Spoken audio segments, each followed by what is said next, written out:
নমস্কার বন্ধুরা, আশা করছি আপনারা সকলেই ভালো আছেন এবং সুস্থ আছেন।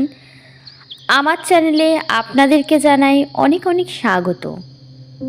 আজ আমি গৌতম বুদ্ধের এমন কিছু বাণী আপনাদের কাছে তুলে ধরব, যেই বাণীগুলো আপনার বাস্তব জীবনে অনেক কাজে লাগবে এবং আপনার জীবনও বদলে দেবে এই বাণীগুলো শোনার পর। চলুন তাহলে দেরি না করে সেই সব বাণীগুলি শুনে নেওয়া যাক। তার আগে আমি জানাবো, আপনারা যারা আমার চ্যানেলে নতুন তারা অবশ্যই চ্যানেলটিকে সাবস্ক্রাইব করে দেবেন, যাতে এরকমই নতুন নতুন বাণী আপনারা পেয়ে যান। তাহলে চলুন বুদ্ধের আজকের বাণীগুলি শোনা যাক। গৌতম বুদ্ধ বলেছেন, একটি মানুষের মন তার প্রকৃত বন্ধু কিংবা শত্রু হয়ে থাকে।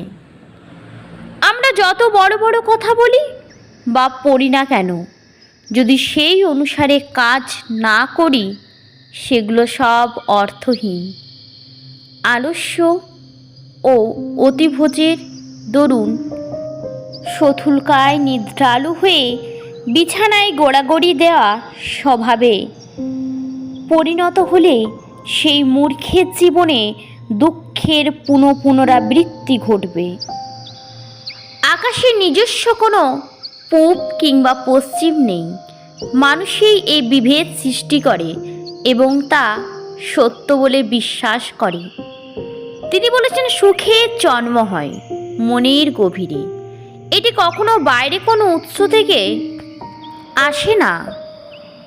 তিনি বলেছেন, যে কাজ সম্পাদিত হয়ে গেছে তা নিয়ে আমার মাথা ব্যথা নেই, যে কাজ এখনো বাকি সেদিকে নজর দেওয়া যাক।